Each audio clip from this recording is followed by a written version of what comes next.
bahagia selalu. Teman-teman, hari ini berjumpa kembali kita di Desa Institut dalam program Sambel Desa, sama-sama belajar desa. Dan sore hari ini kita akan belajar bersama tentang kampung iklim sebagai salah satu upaya untuk pencapaian SDGs desa, khususnya untuk capaian 13, yaitu Desa Tanggap Perubahan Iklim. Nanti kita akan nyambel bareng bersama pemantik kita. Beliau adalah Kang Imanuddin, TPP dari Kecamatan Baturaden, Kabupaten Banyumas, yang akan tandem dengan PLD-nya, yaitu Mas Sasmito. Jadi nanti akan berbagi pengalaman tentang bagaimana beliau berdua mendampingi salah satu desa dampingannya sehingga mencapai proklim yang tingkat nasional ya Kang. Jadi nanti apa sih proklim itu, apa sih komponen-komponen yang masuk dalam program Kampung Iklim, kemudian strateginya bagaimana nanti akan disampaikan oleh Kang Iman beserta PLD-nya. Tapi sebelumnya perlu kami sampaikan bahwa ada informasi hari ini ada demo. Demo yang dilaksanakan atau yang dilakukan oleh kepala desa se-Indonesia datang ke Jakarta, ke kantor DPR untuk menyampaikan apa ya istilahnya, menyampaikan keinginan dari kepala desa untuk keterkaitan dengan revisi Undang-Undang Desa Nomor 6 Tahun 2014. Jadi kalau kita melihat berita yang ada baik di media televisi maupun media sosial lainnya, ingin adanya apa ya istilahnya, perubahan keterkaitan dengan RUU dari Undang-Undang Desa itu ada di pasal 53 ayat 1 keterkaitan dengan masa jabatan kepala desa. Jadi hari ini ada demo ke sana. Semoga apapun nanti hasilnya itu adalah yang terbaik untuk masyarakat, bukan pribadi seseorang, tetapi memang muaranya nanti untuk masyarakat desa. Baik teman-teman, terima kasih sudah bergabung dengan kami, para pemantik yang luar biasa. Sekali lagi topik sore hari ini adalah kita belajar bersama tentang Kampung Iklim yang merupakan salah satu capaian dari SDGs yang ke-13, yaitu Desa Tanggap Perubahan Iklim. Kita sapa dulu, Kang Iman, selamat sore. Selamat sore, Assalamualaikum warahmatullahi wabarakatuh. Terima Waalaikumsalam. kasih Mbak Tias. Kalau saya nyatakan dipilih, kami hanya memberikan data faktual. Bisa Ya, kan? Kami tampil dengan PLD-nya. Jadi ini menjadi bagian terpenting betul. dari sebuah proses. Ini yang Silakan kita Mbak. harapkan, Kang. Yang kita harapkan di program Sambal Desa itu adalah benar-benar orang yang punya pengalaman real di lapangan. Jadi memang membawa bagaimana mengimplementasikan regulasi yang dia dapatkan, kemudian ketika mendampingi desa dalam proses perencanaannya, pelaksanaannya, dan lain sebagainya. Nah, pengalaman-pengalaman itu yang perlu kita apa ya, kita pelajari bersama sehingga nanti punya referensi ilmu untuk kita berbagi pengalaman di desa dampingan yang lain. Bisa dikenalkan Kang PLD-nya? Terima kasih. Saya memperkenalkan diri. Saya adalah mentornya Sasmito. Lihat tuh Sasmito Esal itu. Ya, jadi luar biasa. Esanya itu Sabto Handoyo. Jangan salah itu.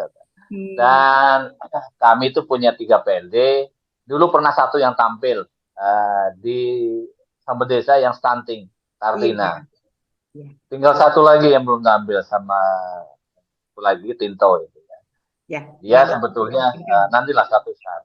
Kami pingin inilah Gus Menteri, inilah Bu Lutfia, Pak Ivan, PLD-PLD yang membantu uh, di Baturaden sebagai ujung tombaknya gitu ya, ada 3 PLD, ada 2 PD, dan satu saat pasti teman saya Putrianto pun akan bisa ambil di sambal.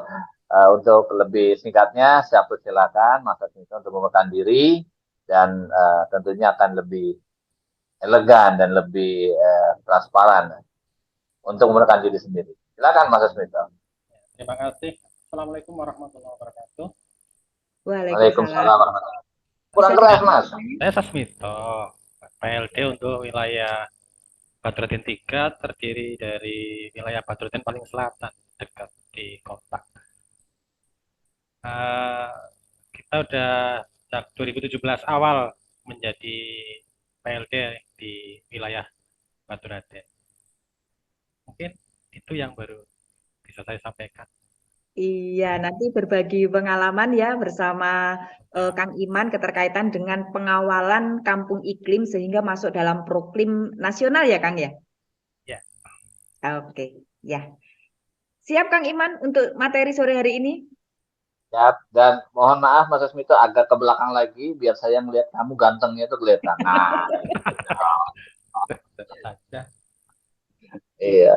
Nah, begitulah saya Mbak Tias. Kalau saya sama Pedi gitu, iya iya enggak gitu. Tanyanya sama tuh gitu. Kalau aku enggak, itu yang ngomong kayak gitu. Mohon izin seluruh kerabat sambal desa, saya hanya ingin bershare, apa namanya, berbagi pengalaman bagaimana sebuah capaian SDGs ke-13 Desa Tanggap Perubahan Iklim.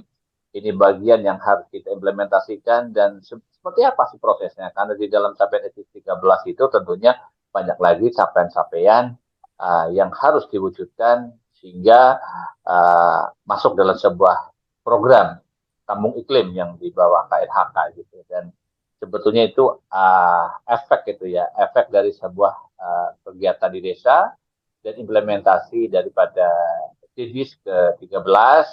Dan untuk itu saya mohon izin Mbak Des untuk share screen. Nah, ini adalah capaian untuk kampung iklim, itu adalah di capaian SDGs ke-13, yaitu Desa Tanggap Perubahan Iklim, di mana iklim itu adalah sebuah apa namanya suatu kondisi pada satu daerah tertentu. Nah, untuk itu saya bukakan, ini adalah yang mau kita bahas bersama-sama. Kampung iklim gitu ya. Jadi kalau kampung ya, kalau mudahnya itu lokasi yang berada di wilayah administratif. Kalau kita bicaranya kan sebuah tata administratif. Jadi kampung iklim adalah lokasi yang berada di wilayah administratif yang paling rendah. Yang mana itu berarti ada RT gitu ya, atau RW, atau dusun gitu ya. Dan paling tinggi tingkatnya ya bisa kelurahan atau desa, atau wilayah yang masyarakat telah melakukan upaya ini ya, upaya adaptasi dan mitigasi perubahan iklim secara berkesinambungan. Nah ini kan sangat apa namanya sinkron gitu ya. Karena apa? Kita ketahui bersama-sama gitu ya, apalagi sudah didengung-dengungkan gitu ya, ada di MDGs sampai SDGs dan terakhir adalah SDGs, bahwa seluruh kegiatan kita bersama-sama sebagai bagian dari apa namanya tenaga pendidikan profesional, kita harus mewujudkan ini. Karena apa? Dengan adanya kesiapan kita tanggap perubahan iklim, maka tentunya itu bagian dari kita mewakafkan persiapan untuk generasi yang akan datang. Di sini yang harus kita lihat adalah upaya adaptasi dan mitigasi perubahan iklim secara berkesinambungan. Ini adalah apa sih yang dimaksud dengan adaptasi terhadap perubahan iklim? Ini kan desa tanggap perubahan iklim. Jadi kalau hanya ini adalah suatu pengkondisian agar kita itu bila terhadap suatu perubahan iklim itu kita siap. Gitu. Seperti diri saya jujur gitu ya, kalau terhadap suasana dingin saya nggak kuat. Saya itu keserang flu. Gitu. Makanya itu adalah bagaimana caranya saya tidak kena flu ya, berarti saya harus siap. Yang tanya adalah saya harus lebih sering untuk berolahraga, lari ataupun jalan-jalan. Gitu. Nah, diadaptasi terhadap perubahan iklim adalah secara sederhana itu adaptasi dibawa sebagai tindakan menyesuaikan diri. Ini kayak pelajaran kita ya waktu di apa ya di SMP gitu ya, nanti belajar di SMA. Kamu tuh harus adaptasi dong ya. Artinya itu harus menyesuaikan diri terhadap suatu perubahan.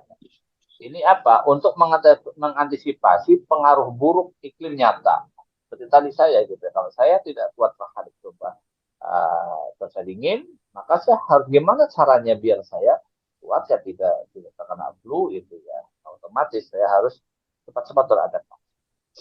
Dengan cara apa? Kalau di dalam suatu perubahan iklim terhadap satu lingkungan, itu membangun strategi antisipasi dan memanfaatkan peluang yang menguntungkan. Tujuannya adalah meringankan dampak buruk terhadap perubahan iklim. Makanya di Permendes nomor 8 tahun 2022 itu kan masih adanya prioritas penggunaan Indonesia yang ketiga itu mitigasi bencana. Sebetulnya ini kalau disikapi gitu ya, mitigasi bencana ini adalah upaya bagaimana suatu daerah sebuah kepala desa itu mendesain sebuah strategi agar wilayahnya, area desanya itu siap apabila suatu saat itu terjadi suatu perubahan iklim, di mana beliau itu sudah bisa meminimalisir gitu ya, dampak buruk terhadap perubahan iklim. Sehingga yang para pemegang stakeholder di desa dan juga pendamping itu kan dulu ada pengisian itu ya, kuesioner RT. Itu kan ditanya kan di wilayah itu berapa kali terjadi bencana gitu kan. Di situ disebutkan jumlahnya, terus apa yang pernah terjadi dalam 1 tahun itu. Nah, itu adalah sebuah antisipasi kaitannya dengan terhadap perubahan iklim. Misal gitu di situ ada longsor atau banjir atau kebakaran gitu ya. Ada perubahan dari tata guna lahan. Ini kan bagian-bagian daripada sebuah antisipasi dan jawaban. Sehingga di Permendes 8 tahun 2022 disediakan untuk prioritas penggunaan dari satu situ. Nah, usaha-usaha ini diantaranya itu adalah didorong oleh KLH. Kalau kayak gini ini harus berkesinambungan gitu ya, agar apa yang menjadi PR bersama-sama ini buatlah jadi program kampung iklim yang kita kenal adalah program. Di mana program kampung iklim ini adalah program berlingkup nasional yang dikelola oleh KLHK itu dalam rangka meningkatkan keterlibatan masyarakat dan pemangku kepentingan lain. Nah, kalau kita bicara tentang keterlibatan masyarakat dan pemangku kepentingan lain, maka ini adalah bagian dari pentahelik di pembangunan nasional. Itu ada keterlibatan masyarakat. Ada kelompok masyarakat yang harus terlibat dalam proses antisipasi dalam perubahan terhadap iklim yang ada di area tersebut. Dalam rangka meningkatkan keterlibatan masyarakat dan pemangku kepentingan lain. Nah, di sini kita sudah mulai agak-agak membuka, Mbak Tian, karena di Batu Raden itu udah ada berapa desa?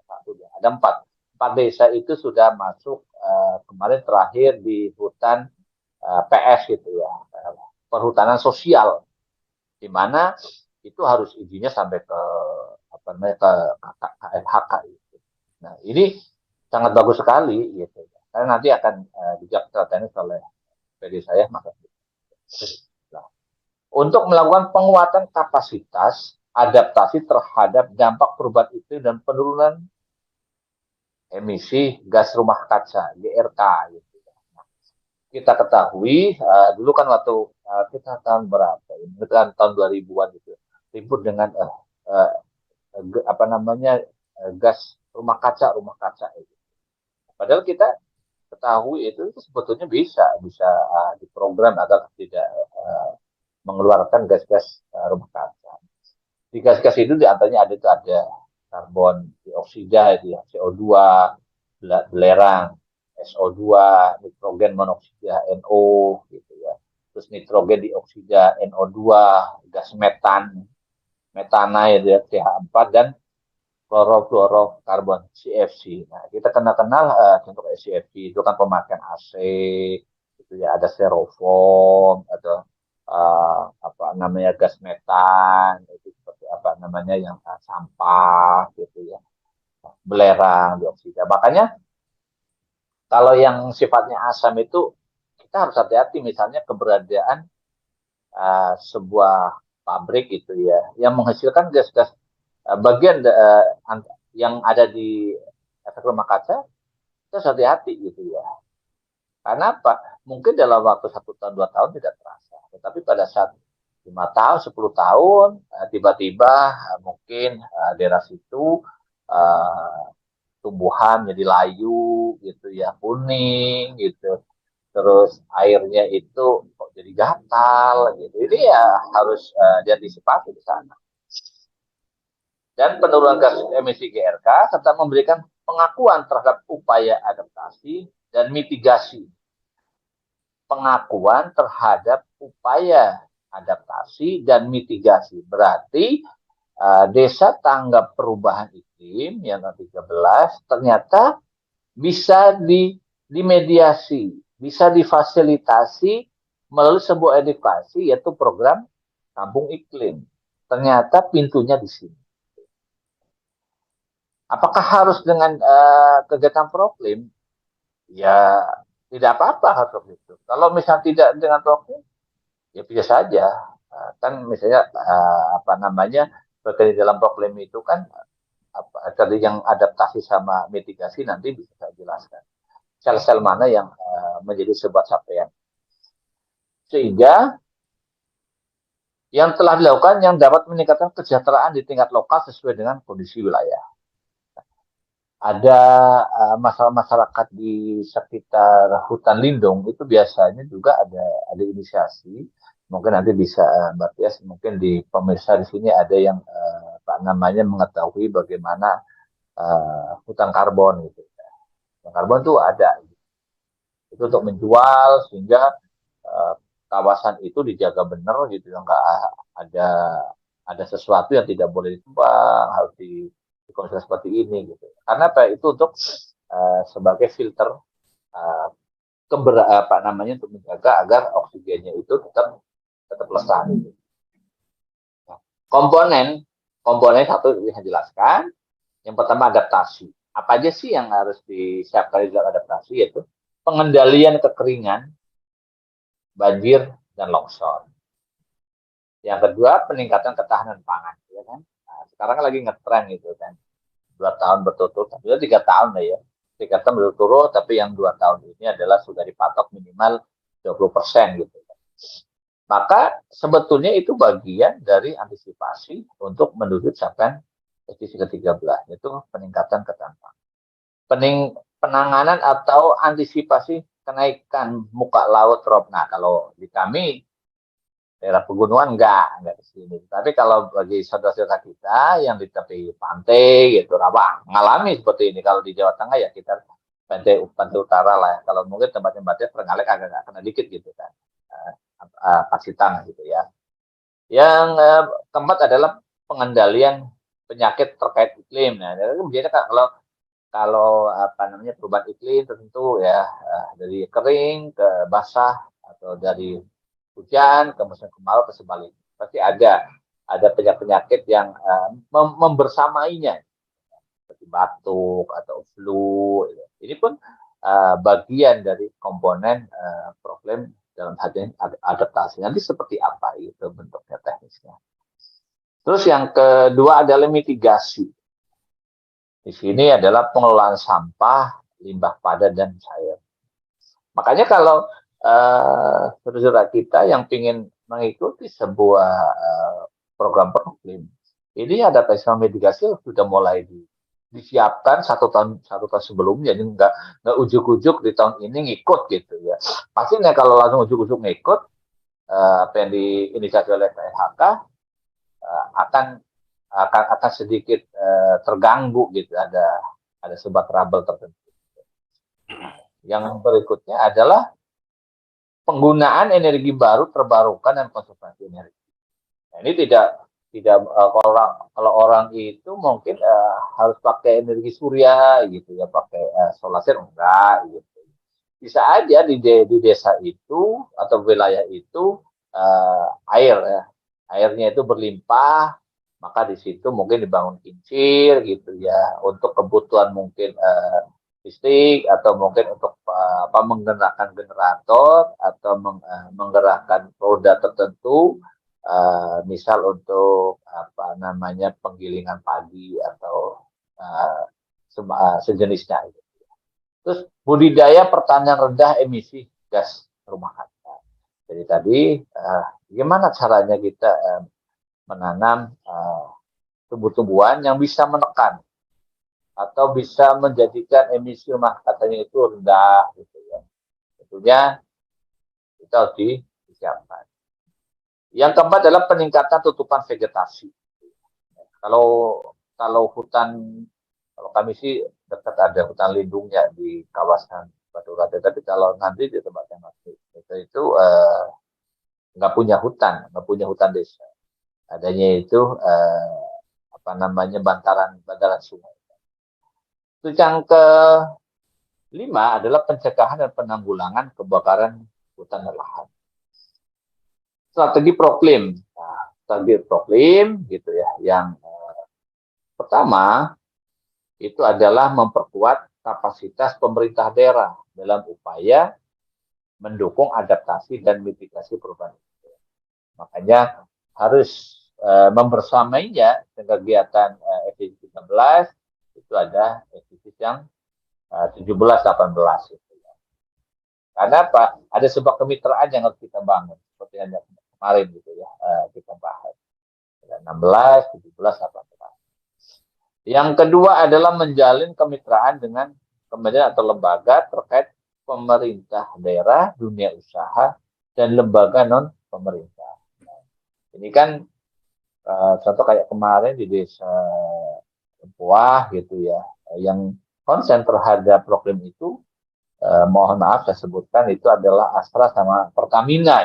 Kemarin di desa Rempoh dapat atas prestasinya dari Astra mendapat cuan gitu ya, lumayan gitu ya. Terus yang ketiga adalah mendorong komitmen pengambil kebijakan di tingkat daerah atau nasional untuk mendukung pelaksanaan upaya adaptasi dan mitigasi perubahan iklim serta kegiatan ekonomi masyarakat. Contoh gitu ya. Kalau di kami itu ada desa Rempoah gitu ya. Itu di situ ada proses pengelolaan dan pengolahan sampah baik organik dan anorganik yang didukung oleh PUPR gitu ya.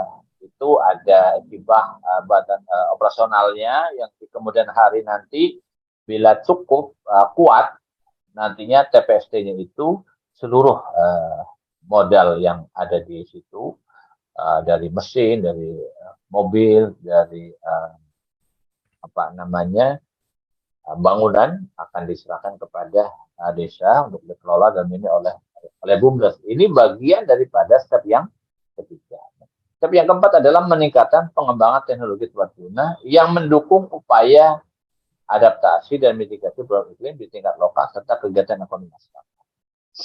Ini ada pengembangan teknologi tepat guna. Itu tadi kan energi baru terbarukan. Kita buat kincir gitu ya. Ternyata kincirnya itu bisa menghasilkan energi listrik ataupun energi gerak lainnya untuk kebutuhan bagi masyarakat yang membutuhkan. Misalnya adalah daerahnya itu airnya di bagian bawah gitu ya. Ini untuk naikkan air ke atas kan nggak mungkin ya bolak-balik pakai kerekan, pakai tali. Bisa dipergunakan kincir gitu ya. Atau yang kita kenal bisa menggunakan bangunan embung itu. Lo dulu kan kenal dengan embung itu kan. Itu adalah sebuah laguna gitu ya untuk menampung air di mana pada saat musim kemarau atau kekurangan di area wilayah itu bisa tertangani atau teraliri air untuk bagi kebutuhan masyarakat. Selanjutnya, strategi yang kelima ini adalah memperkuat kapasitas masyarakat dalam melaksanakan upaya. Nah, ini kan sebuah edukasi. Jadi prosesnya itu biasanya 1 tahun gitu. Apa sih yang dilakukan oleh masyarakat, kebiasaan masyarakat. Nanti kalau misalnya itu sudah menunjang nggak atau menjadi bagian nggak dari sebuah capaian di kampung iklim. Terus yang keenam adalah mendorong terciptanya kepemimpinan di tingkat masyarakat untuk menjamin keberlangsungan pelaksanaan kegiatan adaptasi dan mitigasi perubahan iklim serta kegiatan ekonomi. Jadi kalau ini strateginya ini pasti adalah bagaimana pengambil kebijakan seluruh kegiatannya itu harus mendorong terhadap dari mulai perencanaan, pelaksanaan, dan terakhir mampu membuat atau menciptakan kegiatan ekonomi masyarakat yang produktif. Yang ketujuh adalah menyebarluaskan keberhasilan upaya adaptasi dan mitigasi perubahan iklim di tingkat lokal. Nah, contoh tadi nanti bisa disampaikan oleh teman saya, Mas Asmito, gitu ya. Karena kebetulan kemarin ya, di kami ada dua desa dampingan. Satu desa Rembuh itu sampai mendapatkan trofi tingkat nasional yang kelima, kelas kategori utama. Kalau yang Pandak itu belum sampai trofi tapi sudah mendapatkan sertifikat. Jadi nanti itu binaan dalam 2 tahun nanti harus maju lagi. Utama nanti di atasnya utama adalah lestari. Untuk mencapai lestari itu problem yang utama harus punya 10 desa binaan untuk menuju kampung iklim. Terus yang ke-8 adalah mendorong optimalisasi potensi sumber di sini sumber pendanaan untuk mendukung pelaksanaan program kampung iklim. Karena kalau kita melihat di sebuah capaian SDG ke-13 itu banyak yang terlibat, ada capaian SDG yang ketiga seperti air bersih, yang 1, 2 itu ya, itu boleh. Makanya kemarin pada saat Desa Rempuah itu saya tanya apakah akan dilanjut program kampung iklim ke tingkat lestari. Siap. Nah, kalau siap maka disiapkan pendanaan dan desa bisa ke arah situ. Selanjutnya jelas saya mengucapkan terima kasih seluruh pemerintah sampel desa dan juga pada Mbak Tias.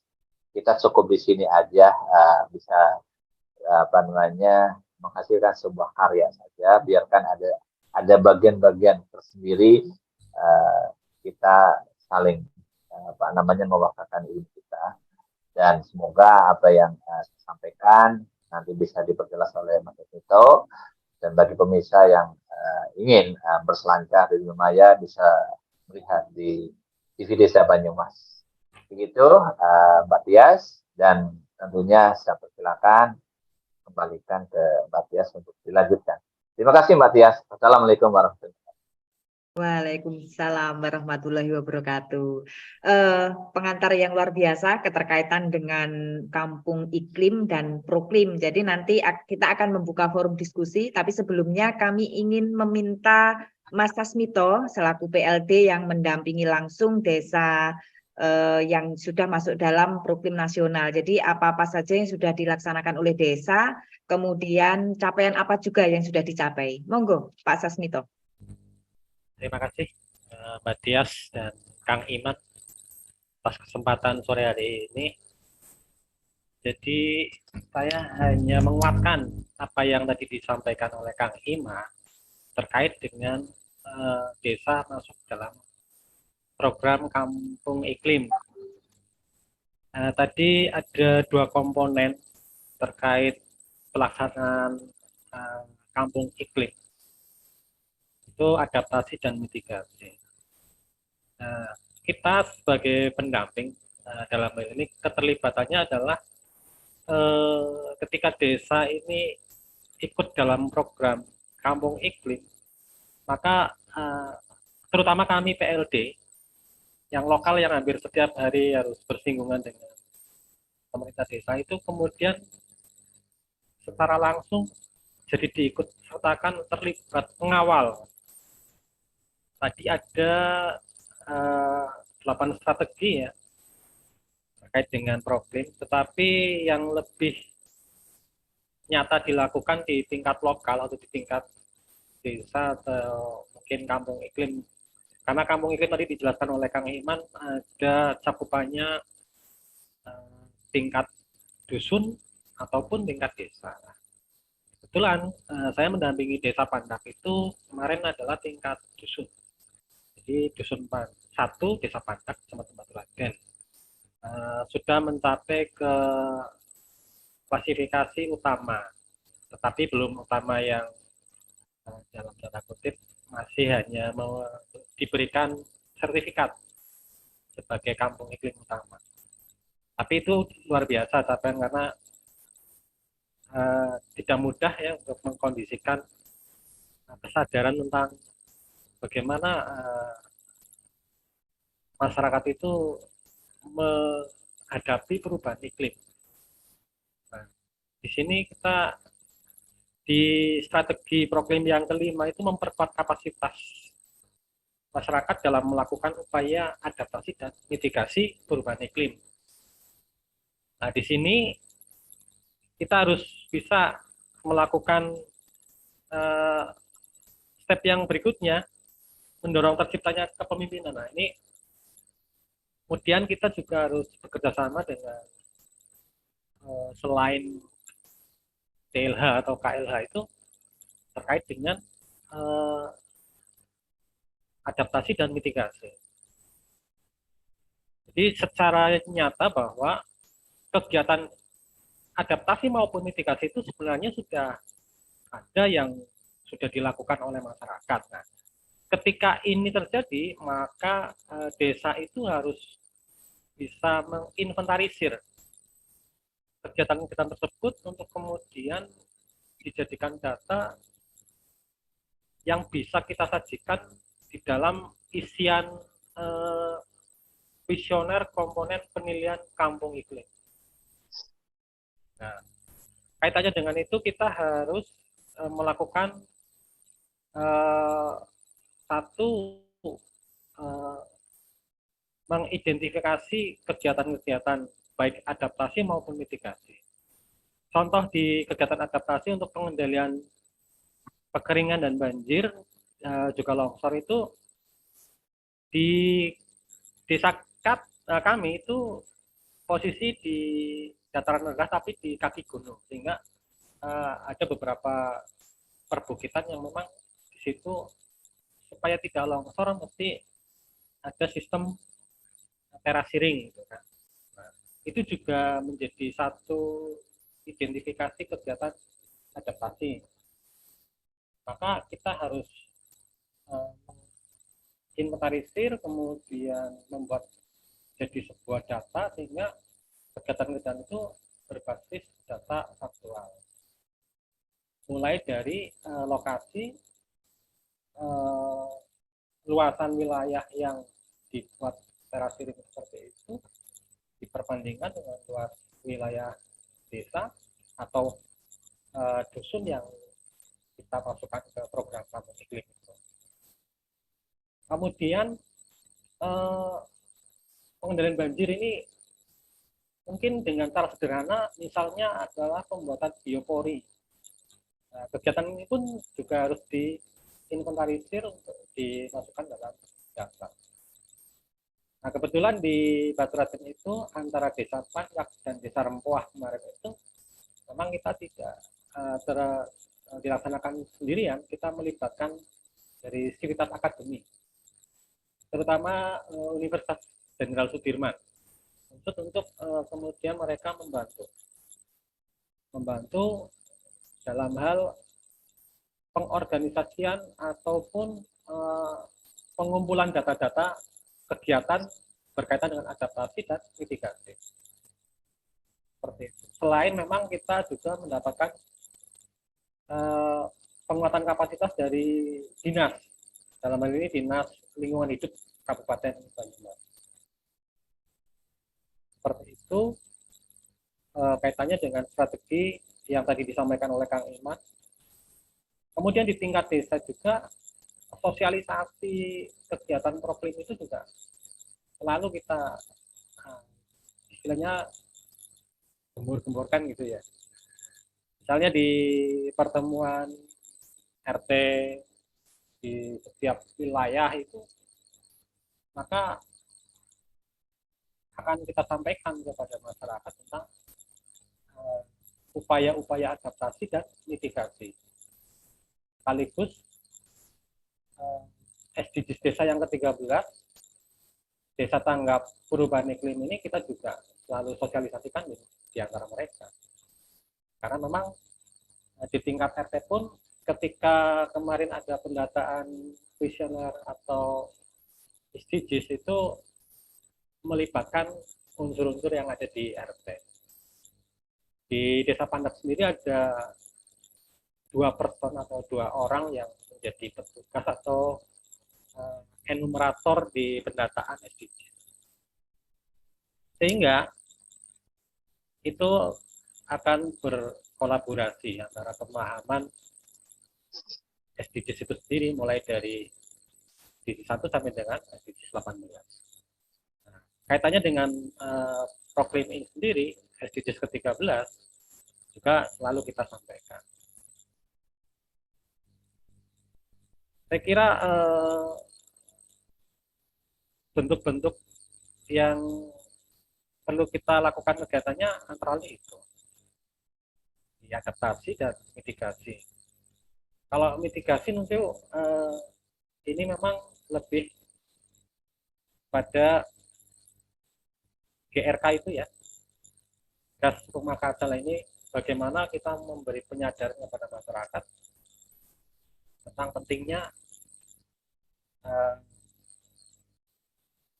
upaya kita mengurangi emisi gas rumah kaca, supaya kelestarian dari alam itu bisa terjaga. Mungkin sementara itu bisa nanti dilanjut dengan diskusi barangkali ya, Kang Iman. Mungkin apa yang disampaikan panjenengan tadi, ada 8 strategi dan 2 komponen proklim, saya bisa menambahkannya seperti itu. Lebihnya mungkin nanti bisa dilanjut. Terima kasih. Assalamualaikum warahmatullahi wabarakatuh. Waalaikumsalam warahmatullahi wabarakatuh. Jadi tandem yang luar biasa antara mentor dan PLD-nya keterkaitan bagaimana mendampingi dan memfasilitasi desa yang masuk dalam program Kampung Iklim. Baik teman-teman, nanti kita akan belajar bersama diskusi keterkaitan dengan proklim yang nanti kita tahu dan mendengarkan langsung kepada mereka-mereka yang memang mengawal langsung terkait dengan proklim tersebut. Kita buka forum diskusinya, nanti teman-teman bisa langsung bertanya keterkaitan dengan topik sore hari ini. Keren loh Kang Iman ini, jadi kolaborasi yang luar biasa antara pemahaman Kampung Iklim kemudian ditindaklanjuti oleh PLD-nya untuk mendampingi secara langsung bagaimana kadernya untuk istilahnya mengidentifikasi, kemudian juga memfasilitasi tentang pengisian indikator yang masuk dalam program Kampung Iklim. Baik, sambil menunggu teman-teman mungkin saya bisa menyampaikan sesuatu Kang keterkaitan dengan proklim. Yang menjadi pertanyaan kami adalah apakah untuk menentukan Kampung Iklim ini masuk dalam proklim itu harus masuk lokus dulu ataukah memang itu langsung ada ada kriteria-kriteria sehingga bisa masuk dalam proklim? Terima kasih Mbak Tia. Sebetulnya itu biasanya dari DLH itu akan turun gitu ya. Ini ada kegiatan proklim gitu ya. Ini saya ceritakan ya. Desa Rempuan sama Desa Pandak itu baru sekali turun bisa masuk kelas utama Mbak Tia. Ini yang saya bangga gitu ya sama desa dampingan saya tuh. Saya juga nggak nyangka gitu. Yang satu dapat trofi, dapat sertifikat, tapi masuk di kelas utama semua. Itu. Jadi awalnya itu ya DLH itu sebetulnya tadinya bukan lokusnya ke situ, ke desa itu bukan. Jadi mereka itu sudah menganalisa gitu ya. Ini desa, ini ada program kayak gini di Banyuwangi itu ada 300 desa. Mereka lah yang menentukan coba mau nggak gitu ada ngikutin program Kampung Iklim gitu. Nah, ternyata desa ini menyambut oke, ini siap gitu ya. Seperti tahun ini nanti bisa tanyakan ke Mas Nita itu ya.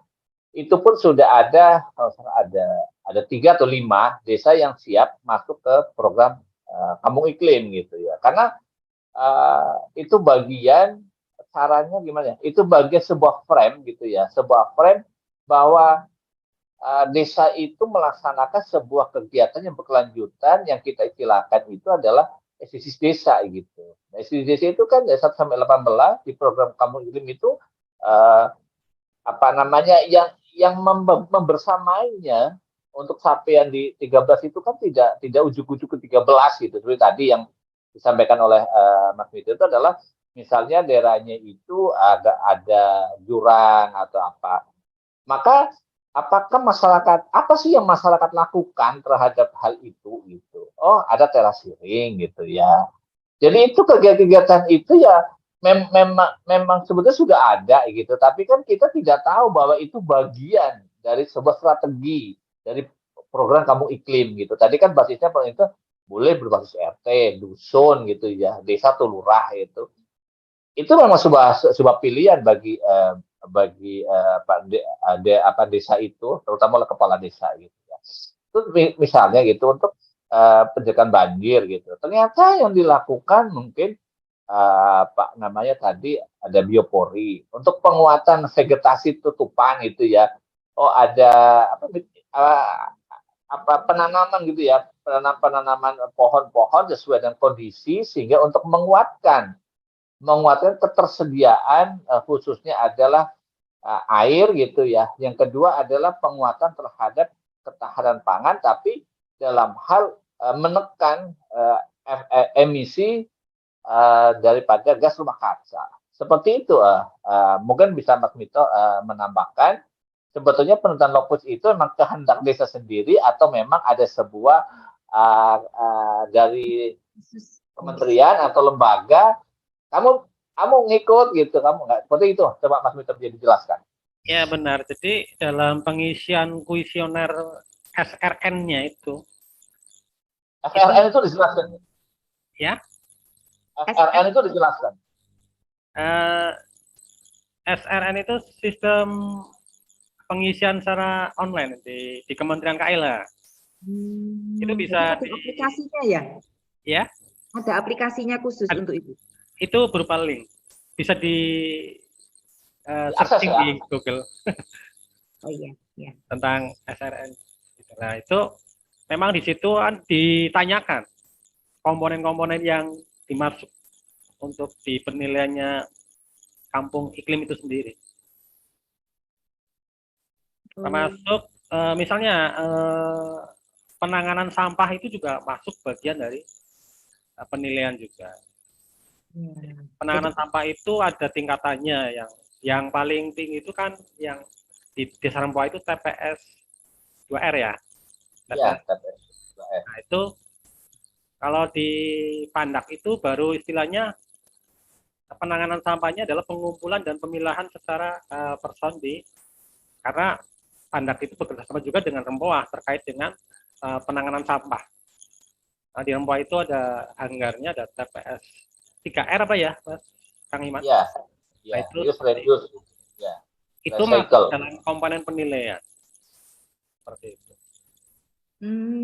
Jadi gini, Mas Mito, yang diinginkan oleh Batas gini, apakah desa mengikuti program itu keinginan desa sendiri atau memang itu ditunjuk oleh LH? Ini yang perlu dijelaskan oleh Mas Mito terhadap saudara kita yang baik di YouTube ataupun di Zoom gitu.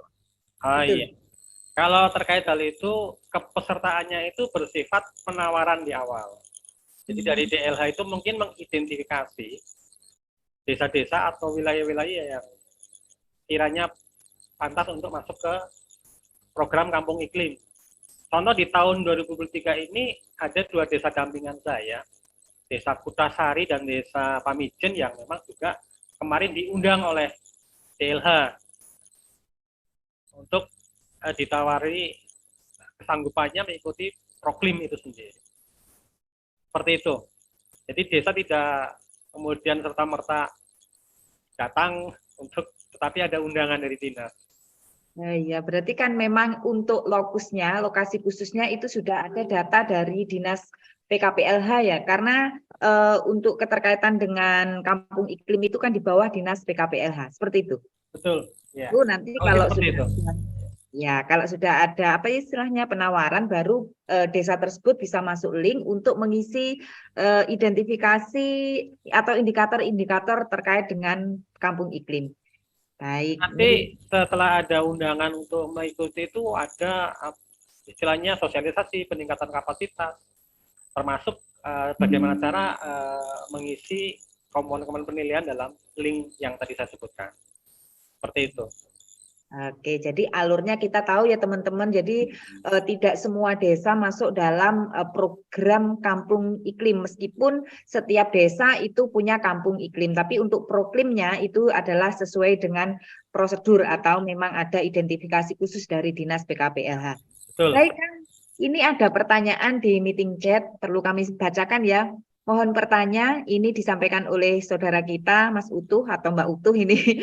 Izin bertanya keterkaitan dengan apa yang desa rasakan dengan kampung iklim tersebut.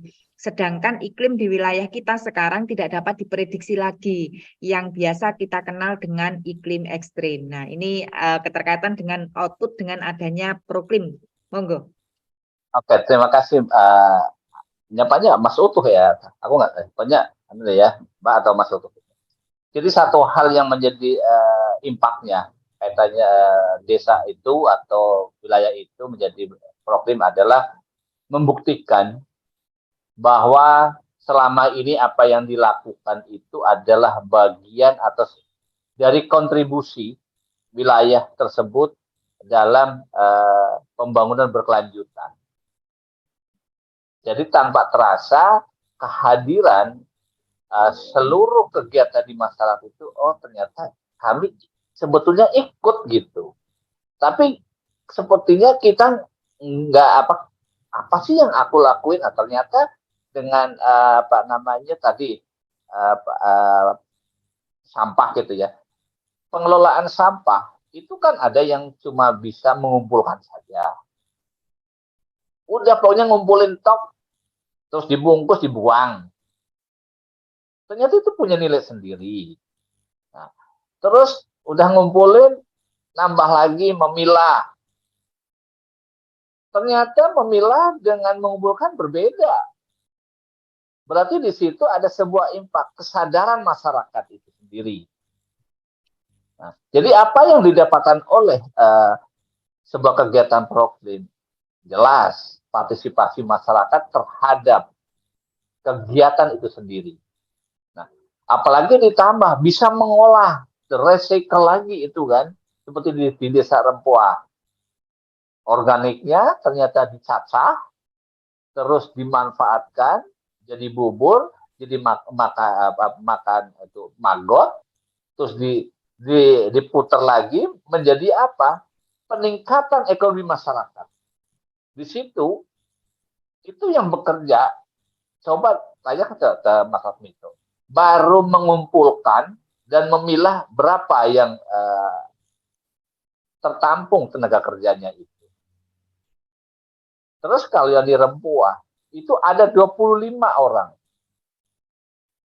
Padahal terakhir yang saya dapat informasi itu minimal rata-rata itu sebulan tuh 1 juta yang menjadi pokoknya. Kalau 25 berarti 25 juta. Itu orang Rempoa. Tanpa terasa peningkatan ekonomi masyarakatnya. Yang tadinya mungkin ibu-ibu gitu ya, nggak ngerti apa-apa.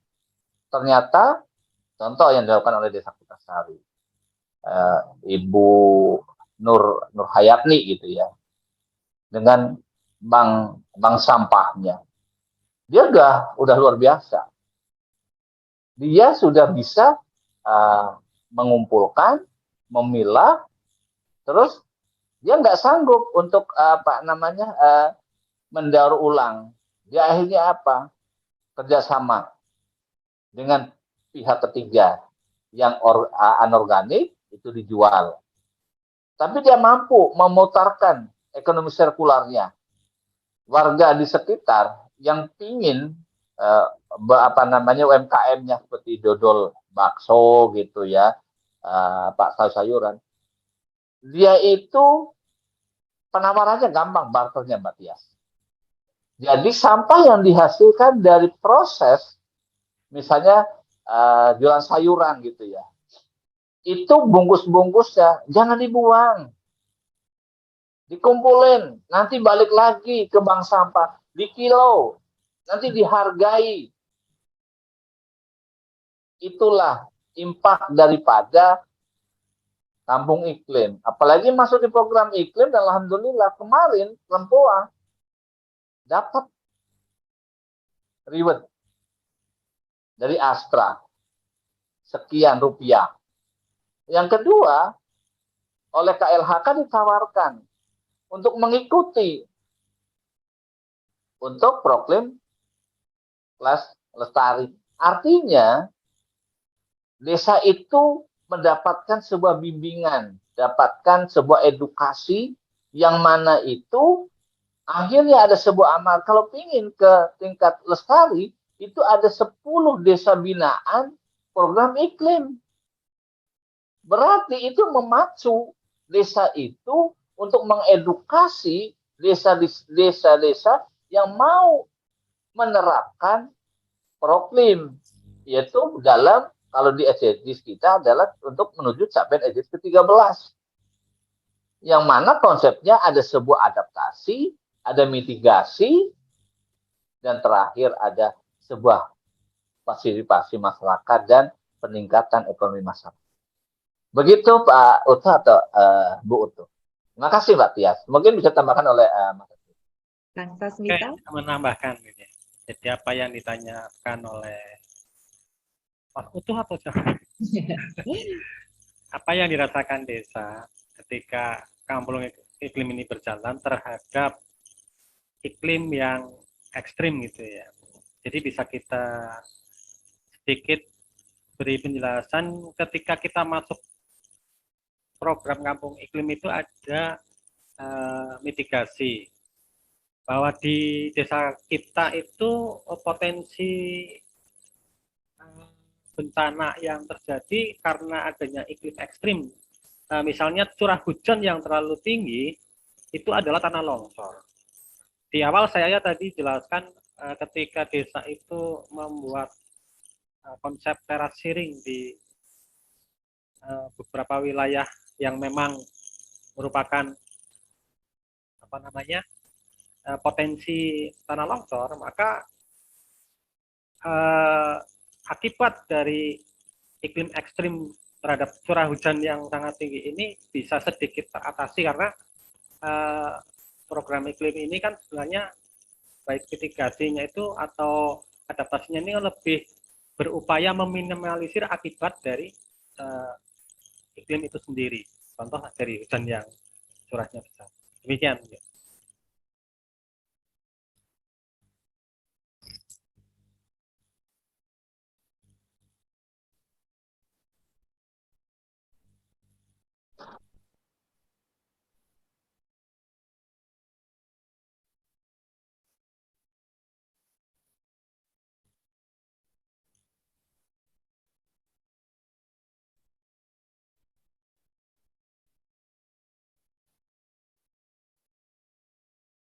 Suaranya nggak keluar Mbak Tias. Baik, mohon maaf. Jadi ini adalah pengalaman nyata yang disampaikan oleh Kang Sasmito dan Kang Iman, bagaimana desa bisa merasakan adanya perubahan setelah masuk atau masuk dalam kampung iklim, proklim. Baik, luar biasa. Jadi ilmunya benar-benar ilmu nyata yang didapatkan dari desa, mengawal desa sampai masuk dalam program kampung iklim. Beliau, Mas Utuh, menyampaikan terima kasih. Ini dari Pak, ternyata Pak Utuh, kita punya jawabannya. Baik, teman-teman, luar biasa. Masih ada waktu jika ingin bertanya, mungkin masih ada pertanyaan keterkaitan dengan sore hari ini. Kalau tidak ada, saya lagi yang bertanya nih nanti. Baik, tadi disebutkan ada 8 step ya keterkaitan dengan proklim. Saya suka yang terakhir, step ke-8, terkait dengan penganggaran. Yang ingin kami tanyakan, nanti kan kita bisa sharing ke desa dampingan yang lain juga. Keterkaitan dengan penganggaran untuk pencapaian desa tanggap iklim ini, khususnya yang masuk dalam program Kampung Iklim, yang dianggarkan oleh desanya Mas Sasmito itu berapa dan kegiatan apa saja mungkin? Bisa sharing di sini? Oh ya, mohon maaf, Bang. Untuk Desa Pandak kebetulan kita belum melihat nih. Maksudnya belum kita cermati terkait anggaran untuk proklim. Seperti itu. Mungkin Mas Kang Ivan bisa Iya. menyampaikan. Oke. Terima kasih Mbak Tia. Sebetulnya step by step-nya itu adalah contoh untuk biaya gitu ya. Itu ada pembuatan video. Nah, itu biasanya videonya itu diunggah di dalam sebuah YouTube gitu ya. Itu untuk apa namanya mempromosikan. Itu memang ada tahapan seperti itu. Nah, itu. Terus berikutnya adalah kegiatan-kegiatan yang menjadi bagian sebuah tahapan strategi mitigasi atau tadi misalnya itu adalah biopori gitu ya. Nah, kalau memang bioporinya itu nggak ada kan otomatis kan harus disediakan karena itu bagian. Mungkin ada tapi menurut LH ataupun karena kita didampingi oleh terima kasih Unsur udah luar biasa berkali-kali menjadi mitra dan saya juga senang gitu ya karena saya mengkoneksikan itu alhamdulillah gitu ya tidak begitu kesulitan gitu ya. Ya makanya ayolah para TPP itu sering-seringlah berselancar gitu. Nah di situ kita ngikut gitu ya.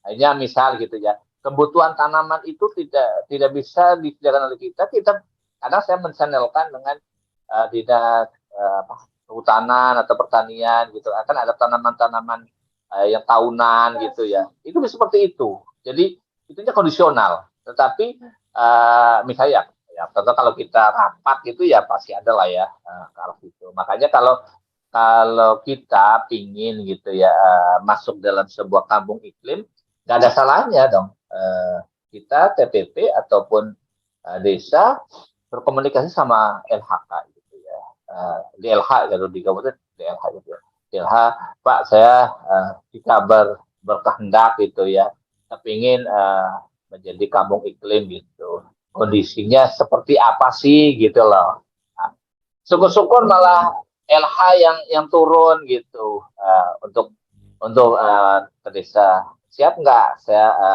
ikut kegiatan kampung iklim gitu. Terus nanti biasanya tuh LH itu dituntun Mbak apa aja yang harus disiapin sampai ke RAB ya. Kalau saya sebagai pendamping kan ini bagian daripada capaian sebuah SDGs dan nyata-nyata itu memang oke ready. Aku ya welcome aja. Tentang besar kecilnya berapa itu tadi kondisional apa yang menjadi lokusnya desa itu antara desa Pandak dengan desa Rembang beda makanya tahun ini pun antara desa Pamijan sama desa Kopsari pun beda makanya pada saat kami ada sebagai evaluasi tolong itu kalau emang oke ready ikut di kampung iklim jangan lupa dianggarkan gitu berapa ya bisa lah itu sharing ke DLH ataupun ke desa apa namanya Rembuah ataupun desa Pandak yang sudah seperti itu Mbak. Sedikit Kang Iman. Ya.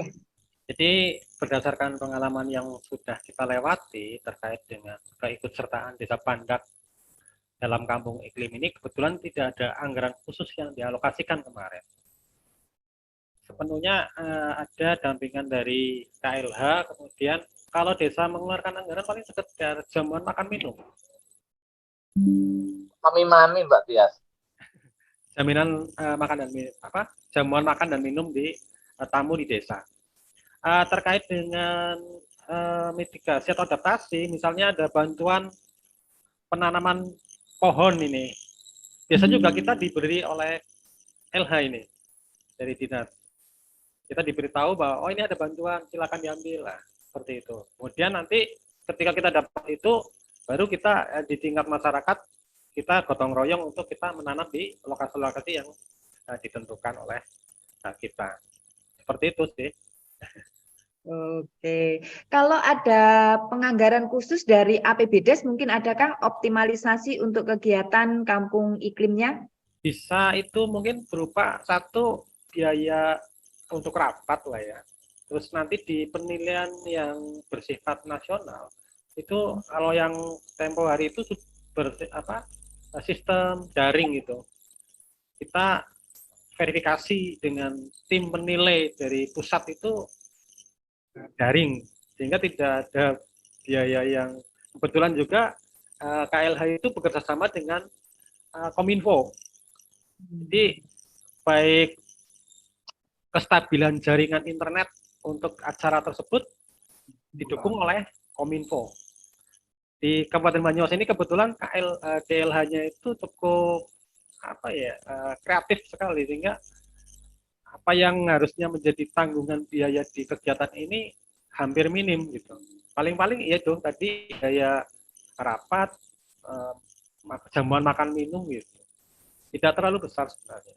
Tetapi kalau mau dianggarkan mungkin ya rapat kemudian acara seremonialnya saat verifikasi di tingkat nasionalnya. Seperti itu. Begitu Kang Iman mungkin. Terima kasih. Berarti Terima kasih Mbak Lisa. Malah ini kalau Mbak Lisa udah disediakan malah seneng gitu.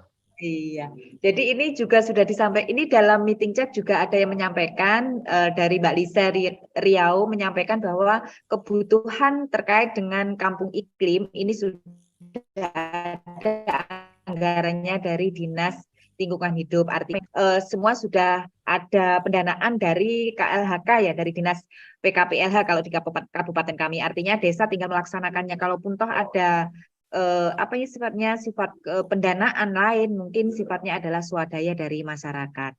Ya, ini bahkan ada dana stimulan yang diberikan kepada kelompok proklim. Nah, ini artinya apa? Bahwa memang untuk anggaran keterkaitan dengan program Kampung Iklim itu menjadi ranahnya dari Dinas Lingkungan Hidup. Desa hanya melaksanakan atau menindaklanjuti dari kegiatan-kegiatan yang sudah diprogramkan untuk Kampung Iklim. Seperti itu ya? Betul. Ya, artinya gini Mbak Tias, tinggal bagaimana kita yang ada di desa atau yang lainnya itu menchannelkan gitu. Jadi memfasilitasi dan memediasi biar itu kecantol gitu. Kalau nggak kayak gitu ya kita nggak ngerti kan gitu. Nah seperti itu. Oke, ini juga disampaikan oleh Mbak Lisa juga. Misalnya perlu narasumber, bahkan bisa disurati Dinas Lingkungan Hidup, mereka siap turun. Artinya jika memang perlu sosialisasi misalnya, kan ada indikator penilaian terkait dengan tidak boleh membakar sampah, misalnya seperti itu ya, karena nanti juga itu masuk indikator. Ya, jika memang perlu narasumber, maka desa tinggal menyurati Dinas PKPLH, dan nanti Dinas akan memberikan narasumber untuk menyampaikan keterkaitan dengan program ini. Ini sinergi yang luar biasa loh dari Kementerian Desa maupun dari Kementerian KLHK, karena ini tidak bisa sendiri-sendiri. Jadi artinya memang perlu komunikasi, perlu sinergi, perlu koordinasi, dan perlu pendamping-pendamping seperti Kang Iman dan Kang Sasmito yang secara real punya andil, dan akhirnya outputnya juga terlihat bahwa desanya mencapai proklim tingkat nasional.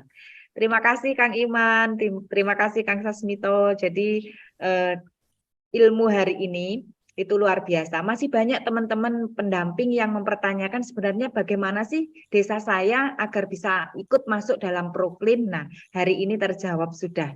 Jadi memang perlu ada tahapan-tahapan yang itu tidak bisa serta-merta bisa dicapai oleh desa. Jadi memang harus masuk lokus dulu, paling tidak seperti itu. Ada penilaian maupun ada identifikasi yang dilaksanakan oleh Dinas PKPLH. Luar biasa sekali sore hari ini. Terima kasih Kang Iman, terima kasih Kang Sasmito. Kita tutup ya dengan closing statement. Monggo Kang Iman. Terima kasih bahwa kegiatan Kampung Iklim adalah bagian bagaimana kita mewujudkan suatu tatanan di masyarakat menjadi suatu kampung yang bersinergi dengan lingkungan, dan tentunya akan mengeliminir dampak buruk dari perubahan iklim. Mari kita wujudkan capaian etis ke-13, Desa Tanggap Perubahan Iklim. Terima kasih, Mbak Tia. Terima kasih. Mungkin ada tambahan dari Kang Sasmito selaku PLD yang mendampingi desanya. Ya, terima kasih. Tadi di room chat itu apa yang disampaikan Mbak Lisa benar sekali, sehingga tinggal desa atau kita pendamping desa itu menangkap kesempatan yang mampir ke kita terkait dengan program Kampung Hijau. Kalau kita bisa memanfaatkan maksimal mungkin, insya Allah upaya bagaimana kita meminimalisir dampak dari iklim ekstrim yang tadi Pak Utuh sampaikan itu sedikit mengurangi lah. Seperti itu. Terima kasih. Iya, terima kasih banyak teman-teman. Sekali lagi Kang Iman matur suwun, Kang Sasmito terima kasih. Referensi ilmu sore hari ini sangat bermanfaat bagi kami, khususnya pendamping desa yang mendampingi desa dalam proses pembangunannya. Kami juga menyampaikan terima kasih untuk Pak Utuh, juga Mbak Lisa yang secara aktif ikut di meeting chat. Terima kasih masukannya, terima kasih semuanya. Dan sekali lagi saya perlu menyampaikan bahwa siapapun kita, dari manapun kita punya peran. Dan dalam berperan, jangan baperan. Sampai jumpa di episode Sambal Desa selanjutnya mulai hari Senin sampai hari Jumat jam 4 sampai jam 5 sore waktu Indonesia Barat. Dan perlu kami sampaikan bahwa materi hari ini akan kita sampaikan di meeting di grup WA. Dan bagi teman-teman yang ingin lihat bukti nyata pendampingan dari Kang Iman dan Kang Sasmito, monggo pinarak di channel YouTube-nya Desa. Semua ada di sana. Jadi teman-teman bisa langsung melihat kegiatan-kegiatan terkait dengan Proklim. Jadi di channel YouTube-nya Kang Iman dan Kang Sasmito. Terima kasih banyak teman-teman. Sekali lagi salam sehat dan salam bahagia untuk keluarga tercinta. Wassalamualaikum warahmatullahi wabarakatuh.